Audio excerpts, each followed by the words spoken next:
right ඉන්නේ අපි කොහෙද පුතේ ව්‍යාපාර කියන මාතෘකාවේ කියලා දෙන්නම් අපි ලියමු පාඩ වෙනස් කළ ව්‍යාපාරය කියන නිර්වචනය කියලා දෙන්නම් ලියන්න මිනිස් අවශ්‍යතා සපුරාලීමට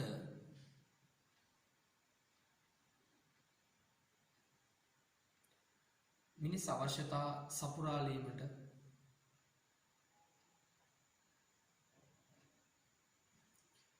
මිනිස් අවශ්‍යතා සපුරාලීමට අවශ්‍ය මිනිස් අවශ්‍යතා හා උවමනා සපුරාලීමට අවශ්‍ය භාණ්ඩ හා සේවා නිෂ්පාදනය කිරීම සහ භාණ්ඩ හා සේවා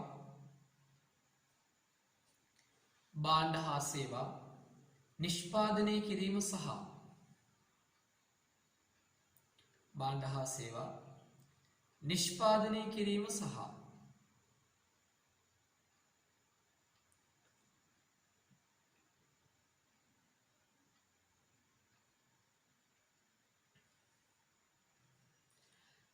සැපයීම ආශ්‍රිත ආර්ථික කටයුත්තයි සැපයීම ආශ්‍රිත ආර්ථික කටයුත්තයි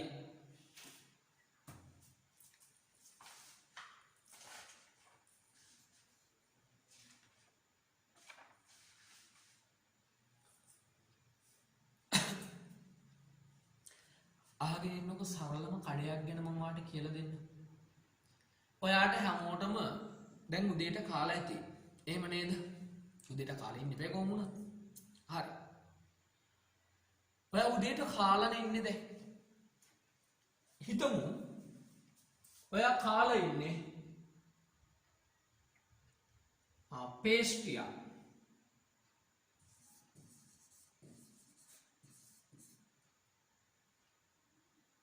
පේස්ට්‍රියක්.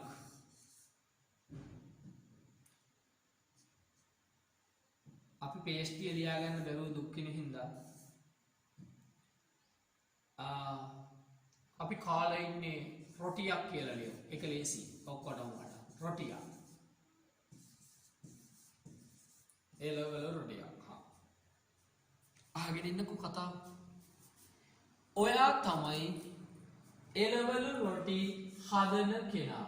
ඔයා තමයි මොකක් හදන්නේ? ඒ ලෙවල් රොටි හදන්නේ. ඔයා කවුද? ඒ ලෙවල් රොටි හදන්නේ. හදලා මොකද කරන්නේ? ඔයාට තියෙනවා මේ කඩයක්. මොකද්ද මේ තියෙන්නේ පුතේ? කඩයක්.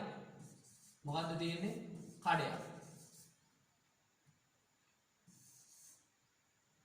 ඔයාට තියෙනවා පුතේ කඩයක්. මොකද්ද තියෙන්නේ පුතේ ඔයාට? කඩයක්. ඔයා මොකද කරන්නේ? මේ එළවලු රොටි ටික දානවා කඩේට. කොහෙටද? කඩේට. එහෙනම් කඩය කියන්නේ සරලවම ව්‍යාපාරයක්. මොකද? සරලවම ව්‍යාපාරයක්. මොකද? කඩය කියන්නේ මොකද්ද පුතේ? සරලවම ව්‍යාපාරයකට. පැහැදිලිද එහෙනම්? හරි. ඊළඟ කාරණාව අවශ්‍යතාවය ගැනත් මතු වුණානේ. ඒකත් කතා කරමු. ඔයා එළවලු රොටිය කන්නේ ඇයි? එකක් හෝ ගොඩක් කන්නේ ඇයි? ඔහේ ඉඳලම කියමු. මොකටද කන්නේ? කතා කරන්න. බඩගින්නට. එහෙම නේද? දැන් ඔයාට බඩගින්නක් නැහැ. ඔයා කනවද? එහෙම කන්න එපා. ලෙඩ බඩගින්න නැතුව කන්න හොඳ නෑ. අපිට නම් බඩගින්නට තමයි කන්නේ. ඔයා බඩගින්න නැතිවමත් කනවද? නිකන් ජොලියට වගේ කනවා. සමහර කට්ටිය ජොලියට වගේ කාලා තමයි ඒ පාර උළුවස්සෙන් ගන්න බෑ. මෙන්න සයිස් එක. පේනවද සයිස් එක? මෙන්න සයිස් එක. මම නම් ඉතින් කෙට්ටුයි. බලන්න. ඔය මෙතනත් ඉන්නවා. ඔය වීඩියෝ ගේම් සමහර කට්ටිය ඔන් කරන්නේ නැහැ. මෙතනත් ඉන්නවා පොඩි කට්ටිය. ඒ කියන්නේ මම වගේ චූටි කට්ටිය ඉන්නවා. හරිද? මම වගේ චූටිම කට්ටියක් ඉන්නවා. එයාලා වීඩියෝ ඔන් කරන්නේ නැහැ. ඔව් මම වගේ පොඩි කට්ටිය ඉන්නවා. මම ඉතින් පොඩි මට වඩා ගොඩක් පොඩි කට්ටියක් ඉන්නවා. මේ වගේ සයිස් කට්ටිය. අර ලොකුම කට්ටියක් ඉන්නවා. මේ වගේ අන්න එහෙම. මට පේනවා ඔයාලගේ මූණ වලින්. හරි. සමහර කට්ටිය hina වෙනවා. සයිස් එක ගැන කිව්වම මොකද මට සයිස් එක පේනවා මෙතනින්. සමහර කට්ටියගේ. හරි. වීඩියෝ ඔන් කරගෙන ඉන්න කමක් නැහැ. හරි. එහෙනම් ඇයි පුතේ ඔයා කඩේට ගියේ එළවලු රොටියක් ගන්න. එළවලු රොටිය ගත්තේ ඇයි? කන්න. ඔන්න කතාව. ඇයි එළවලු රොටිය ගත්තේ? කන්න. කන්නේ ඇයි? බඩගිනි නිසා. කන්න. මොකක් නිසාද? බඩගිනි නිසා. පුතේ බඩගින්න කියන්නේ අවශ්‍යතාවයක්. මොකද්ද? අවශ්‍යතාව. බඩගින්න කියන්නේ මොකද්ද? අවශ්‍යතාව. එහෙනම් අහගෙන ඉන්න. ඕනම කඩයක් ඉෂ්ට කරන්නේ මොකද්ද පුතේ? අවශ්‍යතාවයක්. පැහැදිලිද? හරි. පුතේ ඔයාට තියෙන බඩගින්න හින්දානේ කන්නේ. මෙතන ඔයාට බඩගිනි ඔයා කනවා. පැහැදිලිද? ඔයාට බඩගිනි ඔයා කනවා. බඩගින්න කියන්නේ මොකද්ද පුතේ? අවශ්‍යතාවය. බඩගින්න කියන්නේ මොකද්ද? අවශ්‍යතාවය. අවශ්‍යතාවය ඉෂ්ට කරගන්න යන්නේ කොහෙටද? කඩේට. කඩේ කියන එක කැතයිනේ. අපි කියන කොහෙටද? ව්‍යාපාරයට. කොහෙටද? ව්‍යාපාරයට. ඔයා මාළු ලෑල්ලක් දානවා. ඒක මොකද්ද? ව්‍යාපාරය. ඒකේ මොනවද විකුණන්නේ? මාළු. ඔයා කුකුල් පාම් එකක් දානවා. ඒකේ ඉන්නේ කවුද? ඔව් කුකුල්ලු කිකිලියෝ දෙගොල්ලෝ ඉන්නවා. මොකක්ද ඉෂ්ට කරන්නේ? ආහාර කියන අවශ්‍යතාවය. ඔයා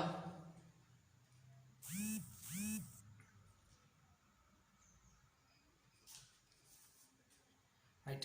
ඔයා පොත් කඩයක් දාගන්නවා. ඒකේ මොනවද විකුණන්න තියෙන්නේ? දැන් මේ කාලේ ඔයාලා යනවා 11 වෙනිදාට කලින් පොත් ටික ගන්න දෙපයිනේ. ආවුනේ. ඊට පස්සේ පොත් ටික අරගන්න ඕනි, කවර දාගන්න ඕනි. එතකොට ගන්නකොට මතක් වෙලා control CR පොතුත් ගන්න ඈ. ඔව් කොමර්ස් වලට control CR පොතක් දෙකක් අරගෙන තියාගන්න. අපි 10 11ට කියලා වෙනම පොත්වල ලියන්නේ නැහැ. අපි එකම පොතේ තමයි ලියාගෙන යන්නේ. මොකද 10 11 දෙකේම වැඩ තමයි එන්නේ. O level වලට. හරි. ලස්සන පිටකවරයක් දාලා තියෙන්න ඕනේ. විශේෂයෙන්ම මගේ කොමර්ස් පොත. ඔයාලා ලියන්නේ control පොතක වෙන්න ඕනේ. පොත ලස්සන පිටකවරයක් දාලා පොතේ පිටකවර ෆොටෝ එකක් එහෙම ගහලා මට දාන්න ඕනි ටෙලිග්‍රෑම් හරි WhatsApp හරි ඇප් එකට, ඒ කියන්නේ අපේ ගෲප් එකට දාන්න ඕනි. ප්‍රයිවට් දාන්න එපා, ගෲප් එකට දාන්න. හරි. අපි බලමු කොමර්ස් වලට වැඩියෙන් කවුද කැමති කියලා සහ මතක තියාගන්න. ඔයාලා විෂයට ආදරේ කියන්නේ මට ආදරේ, මට ආදරේ කියන්නේ විෂයට ආදරේ. ඔයාලා වැඩ කරනවා කියන එකයි තේරුම. හරි. මම දැකලා දිනවා මට ආදරේ ගොඩක් ළමයි ඒ විෂයන් වලට ඒ දාලා තිනවා ඔක්කොම අය. right. ඒ අය පොත් ටික ලස්සනට තියාගෙන ඉඳලා තිනවා. අමාරුම ඒ එකක් දාන්න අමාරුම පේපර් එකක් තිබුණත් ඒ ළමයි අනිවාර්යෙන් ඒ එකක් දාලා තිනවා. හරි. වැඩ ටික කරමු එහෙනම්. එහෙනම් අපි කතාවට එනවා. බඩගින්න කියන අවශ්‍යතාවයට කන්න ඕනි. කන්න නම් කඩයක් හොයාගන්න ඕනි. කඩේට කියන්නේ මොකද්ද? ව්‍යාපාරය. ඔයා යනවා පොත් ගන්න, පැන්සල් ගන්න, පෑන් ගන්න පුතේ. අන්න එහෙම ගියාම මොකද්ද ඔයාගේ ඉෂ්ට වෙන්නේ? අවශ්‍යතාවය. මොකද්ද අවශ්‍යතාවය පුතේ? අධ්‍යාපනය. මොකද්ද? අධ්‍යාපනය. පැහැදිලිද? හරි. එහෙනම් ඕනම ව්‍යාපාරයක්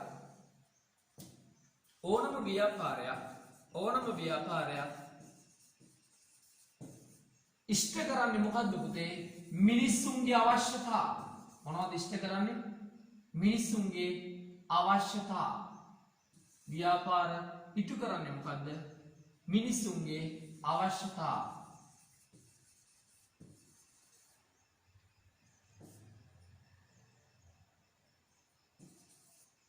මිනිස්සුන්ගේ අවශ්‍යතාව. මොනවද ඉෂ්ට කරන්නේ? ඕනම ව්‍යාපාරයක් ඉෂ්ට කරන්නේ මොකද්ද? මිනිස්සුන්ගේ මොනවද පුතේ? අවශ්‍යතාවය. එහෙනම් අවශ්‍යතාවයන් ඉෂ්ට වෙන්නේ කොහොමද? භාණ්ඩ හා සේවා නිෂ්පාදනය කරොත් විතරයි. මොකක් කරොත්? නිෂ්පාදනය කරොත්. නිෂ්පාදනය කරොත් කියන එකේ තේරුම මොකක්ද පුතේ? නිෂ්පාදනය කියන වචනේ තේරුම පුතේ නිපදවීම, හදනවා කියන එක. මොකද්ද? හදනවා. මොකද්ද? හදනවා. එහෙනම්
හරි. ඔයාලට පුළුවන් අන්මියුට් කරගන්න ඔක්කොම කට්ටියට.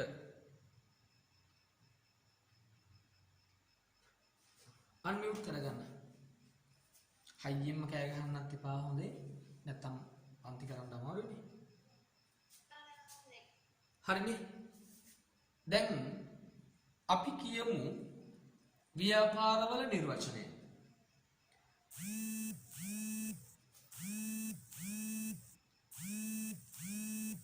අපි කියමු ව්‍යාපාරවල නිර්වචනය.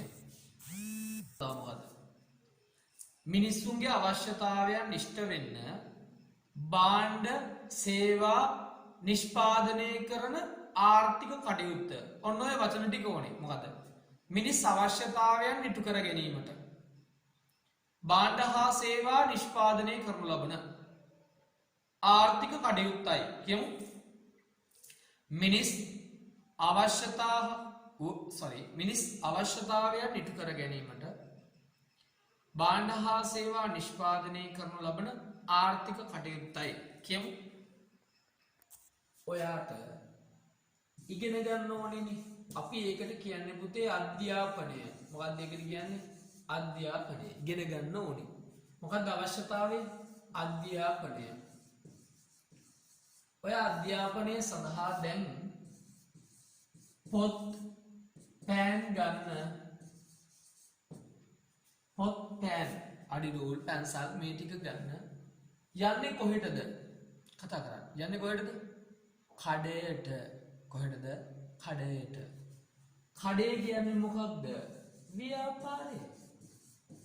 අපි කඩේ කියලා ලේසියට කිව්වට ඒකට කියන්නේ මොකක්ද? බිස්නස් එකක්. ව්‍යාපාරයක් කියලා. මොකක් කියලාද? ව්‍යාපාරය. එහෙනම් ව්‍යාපාරයකින් ඉෂ්ට වෙන්නේ මොකද්ද පුතේ? අවශ්‍යතාවය. මොකක්ද ඉෂ්ට වෙන්නේ? අවශ්‍යතාවය. මොනවද ඒගොල්ලෝ සපයන්නේ අවශ්‍යතාවය ඉෂ්ට කරගන්න? භාණ්ඩ නේ. ඈ අල්ලන්න පුළුවන්ද? පුළුවන්. පොත් අල්ලන්න පුළුවන්ද? පුළුවන්. එහෙනම් ව්‍යාපාරයක් ඉෂ්ට කරන්නේ මොකද්ද පුතේ? අවශ්‍යතාවය. මොකක්ද ඉෂ්ට කරන්නේ? අවශ්‍යතාවය. අවශ්‍යතාවයක් ඉෂ්ට කරන්න මොනවද? භාණ්ඩ සේවා මොනව කරන්න ඕනද? නිෂ්පාදනය කරන්න ඕනේ. නිපදවන්න ඕනේ. නිෂ්පාදනය කරන්න ඕනේ. අන්න එහෙම මොන කටයුත්තක්ද? ආර්ථික කටයුත්තක්. මොන කටයුත්තක්ද? ආර්ථික කටයුත්තක්. මොන කටයුත්තක්ද පුතේ? ආර්ථික කටයුත්තක්.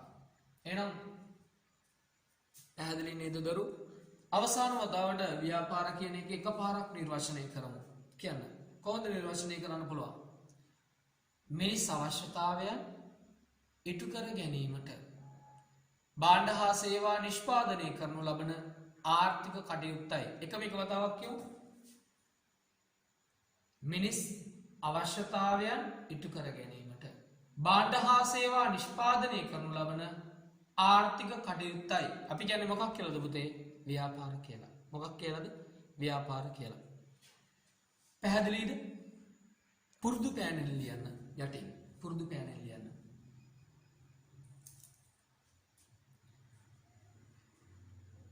මිනිසාට අවශ්‍ය වෙනම ලිව්වත් කමන්නේ. මිනිසාට අවශ්‍ය භාණ්ඩ හා සේවා නිෂ්පාදනය කිරීමේ භාණ්ඩ හා සේවා නිෂ්පාදනය කිරීම හෝ බෙදා හැරීම සම්බන්ධ කටයුතු බෙදා හැරීම සම්බන්ධ කටයුතු වල කටයුතු වල එක වචනය කටයුතු වල ව්‍යාපාර නිරත වේ. ඒ කියන්නේ පුතේ බලන්න දැන් චූම්පා වාහනේ බේකරිය කෑම හදනවා. ඈ ට්‍රීවිල් එකකින් ගම වටේම බෙදා හරිනවා. ගම වටේම බෙදා හරිනවා. මොකද කරන්නේ? ගම වටේම බෙදා හරිනවා. එහෙනම් භාණ්ඩ නිෂ්පාදනය කරනවා. භාණ්ඩ බෙදා හරිනවා. පැහැදිලි වට.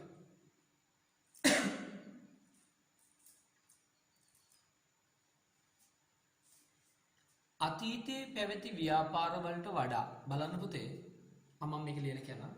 අතීතයේ පැවති ව්‍යාපාරවලට වඩා අතීතයේ පැවති ව්‍යාපාරවලට වඩා වර්තමානයේ ව්‍යාපාර පුළුල් වේ.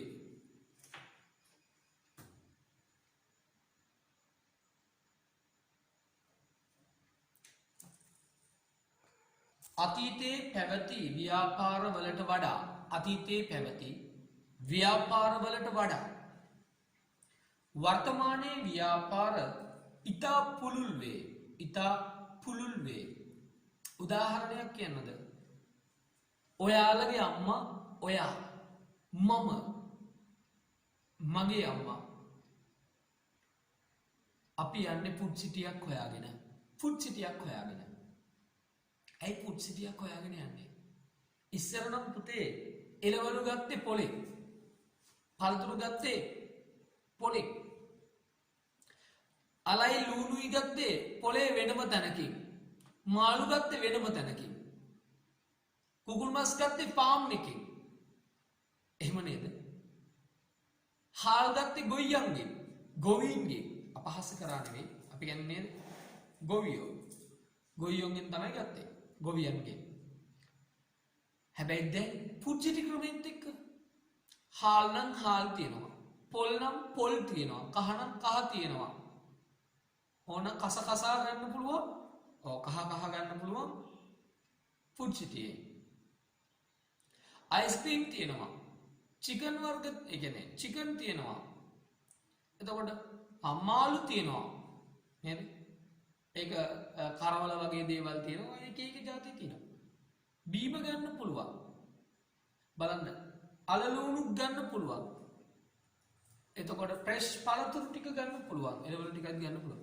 හැමදේම පුතේ එකම තැනකින් ගන්න පුළුවන්. හැමදේම එකම තැනකින් ගන්න පුළුවන්. එහෙනම් දැන් ව්‍යාපාර කියන එක ඉස්සරට වඩා පුළුල්.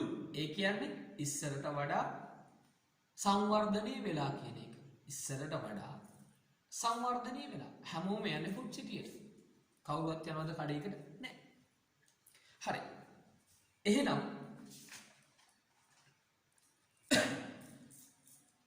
යටින් ලියන්න ව්‍යාපාර සඳහා නිදසුන්. ව්‍යාපාර සඳහා නිදසුන්.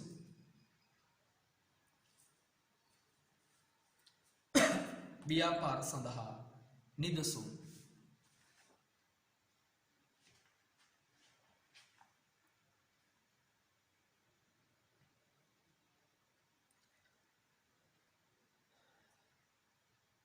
පාසල් පාට දෙකකින් ලියමු.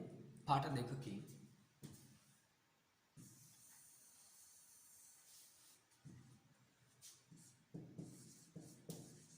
පාසල්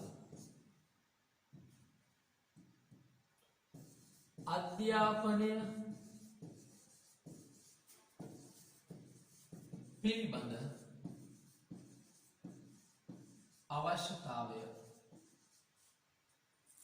පාට දෙකකින් ලියන්න. ලස්සනයි.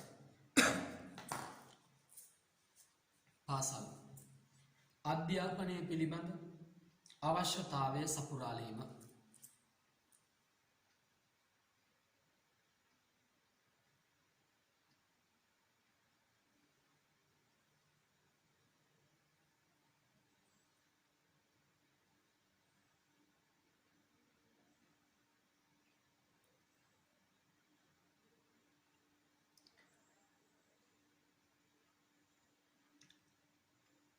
දෙක ආහාර අලවිසැල්. Schools supermarket. ආහාර අලවිසැල් සුපර්මාකට්.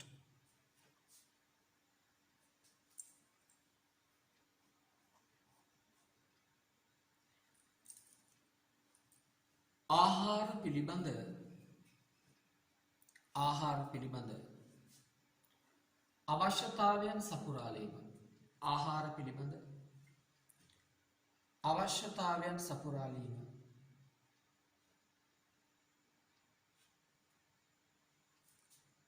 දෙක ඔයාලට කවදාවත් හිතලා තියෙනවද බැංකුව කියන එක ව්‍යාපාරයක් කියලා? ඔව්, බැංකුව කියන්නේ ව්‍යාපාරයක්. තුන බැංකුව 3 බැංකුව.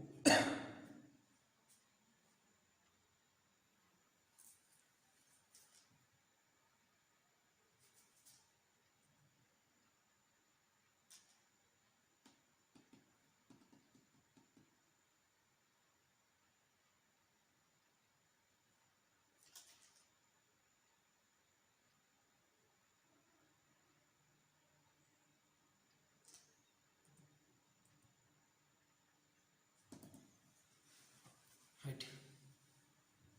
බැංකුව වලින් මොකද්ද පුතේ කරන්නේ? මිනිස්සුන්ගේ මුදල් පිළිබඳ අවශ්‍යතාවයන් ඉෂ්ට කරනවා. ලියන්න. මුදල් පිළිබඳ අවශ්‍යතාවයන් සපුරාලීම. මුදල් පිළිබඳ අවශ්‍යතාවයන් සපුරාලීම.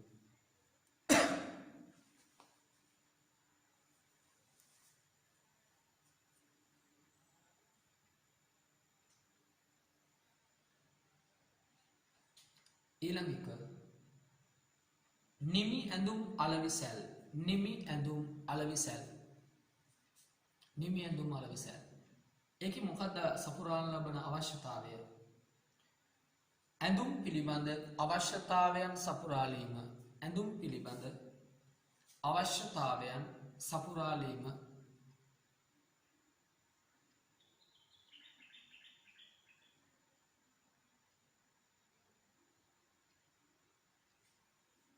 ඇඳුම් පිළිබඳ අවශ්‍යතාවයන් සපුරාලීම. ඊට පස්සේ ඊළඟ එක රෝහල්.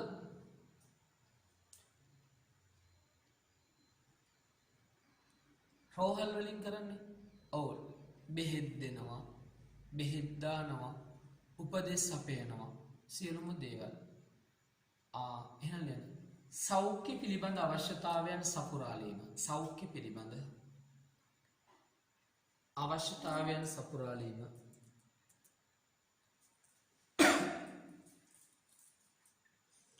සෞඛ්‍ය පිළිබඳ අවශ්‍යතාවයන් සපුරාලීම.